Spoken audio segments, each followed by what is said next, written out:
Who's your guy? Hey, Spyro. While like, see as we day as beans and rice, I will never leave your side. Hey, I dedicate my time to you, my guy. Hey, roadie rough I no mind, 'cause you be my G for life. Alexa, pause. Hey, hi guys. Okay, welcome to another epic devotion live moment to Patricia. You know I'm your host, Patricia. I'll forever be your host. Yes, it's your girl. All right, guys. Did you hear the music I played for you guys? Okay, that's the topic for today. Who's your nest of kin? How well do you know your nest of kin? Are you sure your nest of kin really trusts you? Or do you trust your nest of kin so much that whew, you just never can tell? So who's your guy? Who's your nest of kin? Anyway, guys. So if you're new on my page and you do not know what I do here, I talk about life moment, life issues. I pick up a topic, I talk about it, digress. I just talk about, topics, something that is meaningful that, we just open our eyes to it and all that. So today, before I talk too much and then forget myself, today, the topic for today is who's your guy? Who's your nest of kin? You see, I'm missing it. Who's your nest of kin? So, guys, this week on Twitter, I went, I just said, let me open. And then the next thing I saw was trending. And then I saw someone, married this person. And then the next thing, they divorced. And then when they got to where they wanted to share properties, and then they found out that, okay, the guy didn't have nothing because he didn't have anything on his name, but on his mother's name. Now, the question is, who is your next of kin? How well do you know your next of kin? And then this topic, I'm going to open it into, a lot of, subcategories. Now, the categories I'm going to open it into is when you're older and you're marrying a younger man. And then the category of the fact that what have you really saved for yourself before going into the marriage in case anything happens. And then the final one is who's truly your nest of kin. Or let me take who's your nest of kin, the first one, because it's going to be in three subcategories. So let me just do the first one, which is the category 1 that says who's your nest of kin. How well do you know the person you're getting married to? Because a lot of women, we make those mistakes. I can imagine how many years she's in that marriage, yet she didn't know that they never bought any property together. Nothing, her name wasn't there, nothing whatsoever. So how blind were you actually with this person? How well do you know this person? What made you trust them so much? I'm not saying yes, you can actually trust people, it don't matter. Why not? But then sometimes it's good for you to sniff, to find out what is happening, what is really going on here, what is this. However, for her case, maybe she felt, okay, it's my husband, there's no way anything won't be in mine. But there's no way she wouldn't have also seen those signs to see that, okay, the mother has a grip and a hold of him. So how do I break in? Obviously, that might even be the reason why they're having, the divorce that they're having, that led to her finding out that nothing was actually in, in their name or anything. Everything was put in the mother's name. At the end of the day, they didn't have anything to share. So you see, so who is your next of kin? You can trust the man, or you allowing the man, or the man trusting you.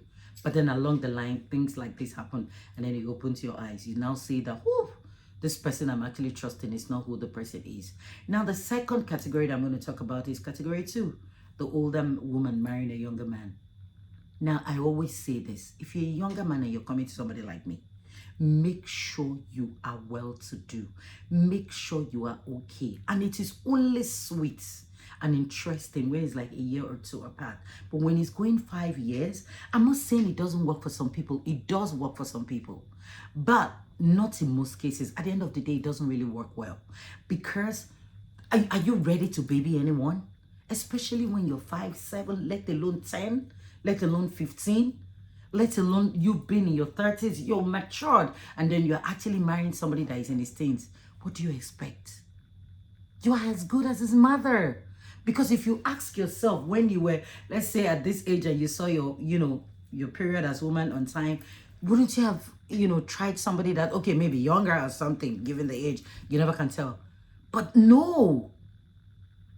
What if you're 15 and then this person, so anything could have happened? What if you're 12 and then you had, anything could have happened? So what were you expecting from somebody like that? You have to be ready to baby the person. This is why I say it. When a younger person who is younger, is dating an older woman that is up here and that is self-made, it's an ego to them. I'm sorry, younger men, I do not mean to disrespect you. Neither do I mean to disrespect your craft or who you are or what you do or anything. But it's like me, if you're coming from, I would say, are you capable? I would throw the question out. I don't care. You don't come for somebody that you know that, okay, you already got kids, I'm already grown, I've already achieved a lot of things. Now you're coming as a younger man telling me it's me you're in love with.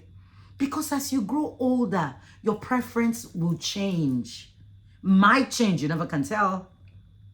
But most times it does change.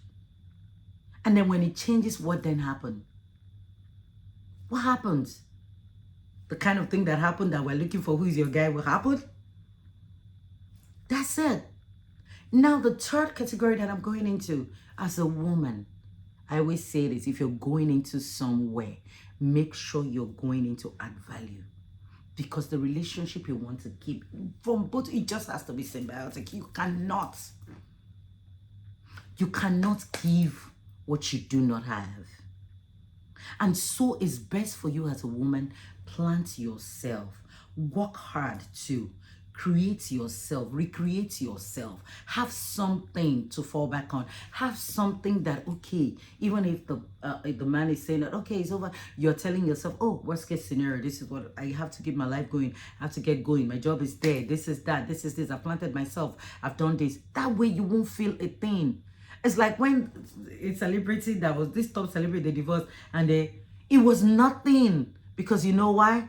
The girl with that marriage, not just with that marriage, she carved an image for herself, made money for herself. She's also rich. She's also in the billionaires club by herself, just like the husband that she got married to. So when the divorce happened, it was nothing. It wasn't a big deal because she was capable of, taking care of her kids, even if the man wasn't in the picture. So as a woman, what have you really acquired for yourself on your own that says, this is mine? Worst case scenario, if it's not working, or worst case scenario, nobody planned for anything to happen to any relationship. However, nature, things change. Our preferences, what we like as we go by, changes. And then when it changes, what happens? Emotions too sometimes can die. Sometimes it could be caused by too much argument, too much fight. Some things just change in a relationship. What then happen? Who will you fall back on? What's your fallback? So you can see I said it in 3 categories. First, who is your nest of kin? Does your nest of kin take you as a nest of kin? If you say this person is my nest of kin when you're writing, and that you're, what is the name? What name did that person put in their own? That's a fact. Now you as an older in the category 2, you as an older woman who decided to go for a younger man, you should be prepared for anything. Is it that you're going in there to baby him? For him, it's an ego that is dating you. You're supermodel, you're all top. What kind of love? That you couldn't find it in somebody that you feel like it's... You married a toddler, so expect the unexpected. Now the final one, what have you really achieved on your own? That with or without the relationship you can stand. Worst case scenario. So guys, I believe I've said enough today. So who's your guy? Oh my God, that's such a beautiful music for a beautiful video like this today. However, I believe I've said enough and I do not want to go further because of my time. I always want to have my break time for the time. So guys, until next time, I love you guys so much. Don't forget to tune in on Tuesdays